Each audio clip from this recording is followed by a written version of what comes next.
Good afternoon, everyone. Trevor Thompson, TNT Pressure Cleaning, dynamite service with explosive results.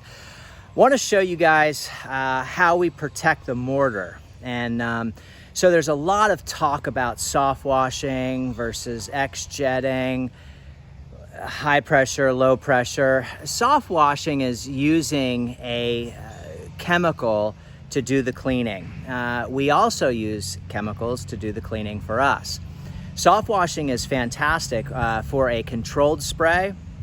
And there's a lot of, there's 5, 7, 11, there's all kinds of different pumps out there, gallons per minute. And there's gas powered, there's compressed air. Doug Rucker's got the Kingslinger. I mean, there's a ton of really great soft washing systems out there, and we do use them.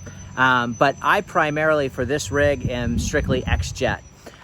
Now, with the XJet, can you get a hot mix? Here's how you do it. Throttle down on your machine, pull straight SH from the bucket or chemical bin. This is my chemical bin that I use. This is a 20-gallon dispensing drum. And I put siphon hose in that, and I pull out 20 gallons. So you can use buckets as well, the 5-gallon buckets. They work really well. Here's the different types of siphon hoses that you use. Now, even when you're pulling straight SH, 12.5% SH and surfactant out of a bucket or chemical pail, you're still only getting, with the XJet, about a 3.5% mix. If you throttle down on your machine, there's a lot less water coming out, and so therefore you're able to create a ratio that's a little bit stronger. Soft washing systems are so great because you can lay a really hot mix, especially up on roofs. Those dedicated roof pumps, guys, are fantastic.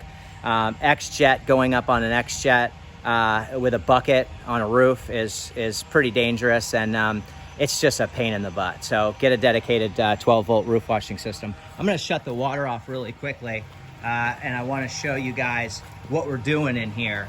So with brick, it's very important to, this is the DN10, and I've had a lot of guys have problems with their DN10. Make sure you've got that logo on the side. So even the knockoffs will have DN10 stamped on the side, but you want to make sure that your DN10 has the proper logo, and that way you're not struggling with turning it on, turning it off, and you can look through it and you can see there's a half moon like it was machined incorrectly. They're just a pain in the butt. So here's what we got, guys. We've got the section of siphon hose that comes with the XJet, and that's got the on-off switch valve on the side. In case you need something like that, you can turn it on or turn it off. I don't use it. I leave it open, and then I hang it up when I'm done. And this is just a regular standard pool chemical bucket. It's about 5 3/4 gallons. So that's real nice. We got our SH and our soap in there, as you can see, and we siphon straight out of that. So what we're doing is we are going to clean up this pad here. I've already rinsed that off. We're going to clean up all of the bricks around here, and we're going to clean up all of this, okay? So, but what I want you to see is, because we've already hit this with water and cleaned up most of the moss and mildew, this is what it looked like prior to, and this is why I'm shooting the video, because this is what you got here. And I highly suggest, when you have a situation like this, because you do not want to use a high pressure tip. You have compromised mortar, you'll be pressing water behind those bricks, causing more mildew on the inside of the homeowner's property. So it's very important to knock all this garbage off first. I'm using a standard 3-foot lance connected to the Suttner Easy Pull with the Mossmatic swivel.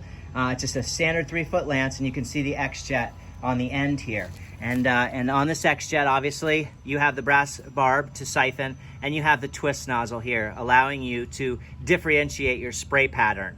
And it's really important because you can see just from throwing water on these bricks how nice they come. Now that mortar is going to be really highlighted, and it's going to look really great once I throw some SH and surfactant on there. I like to pre-treat first. And the reason I like to pre-treat first is because it gives me an opportunity to be able to see whether or not I have cracks in the foundation, and how tough the staining really is. Does it take more time? It absolutely takes more time, but I take great pride in my work, and so it's really important to really be thorough, detailed, meticulous, and make sure that the job is done right. I came over here and saw that this column here, this had moss and mildew all over it. All I did was knock that off with water. We're going to treat that. I looked at this, the grout lines in here, and I could see that they were really dirty. So we're going to pull that carpet, throw some SH on there, let that dwell, and really get in there. Now, a lot of that's wet, and I came through here and I cleaned them up with just water alone.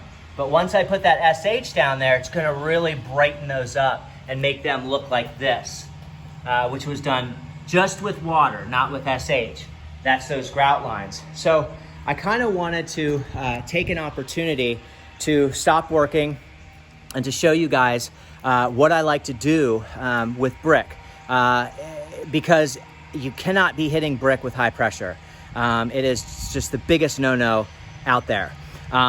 A soft wash, you would lay the chem on and let that do its thing and then rinse. Now, I love to soft wash with the dedicated 12 volt and make a nice hot batch, and then I like to come with an 8-gallon-a-minute machine and do the rinsing because it really makes things quick and effective, and you're in and out of there in no time.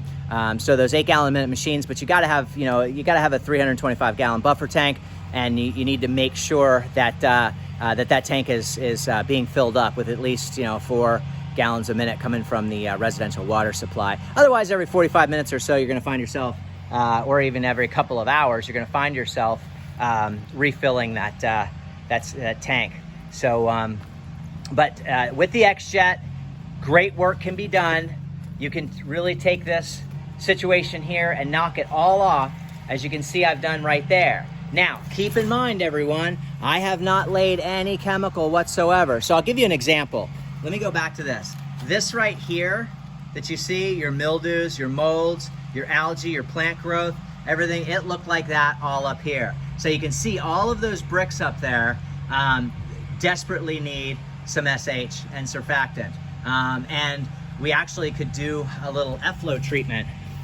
Take a little front 9 restoration efflow and get some of that, knock some of that white off there. So there's efflorescence and there's actually calcite, which is also a sort of a whitish color from calcium deposits. And so those are left on. You're getting involved in a restoration project, so make sure that you charge accordingly for that, and do great work. Have a great day, everyone. Sorry for such a lengthy video. I just wanted to stop and show you with the XJet. This is a 4-gallon-a-minute belt-driven machine, okay? And while I'm cleaning, I'm leaving it full throttle. While I'm applying my solution, in order to get a really strong mix out of there, I'm gonna throttle down a little bit. Have a great day, everyone. Keep cleaning. Trevor Thompson, TNT Pressure Cleaning. Dynamite service with explosive results.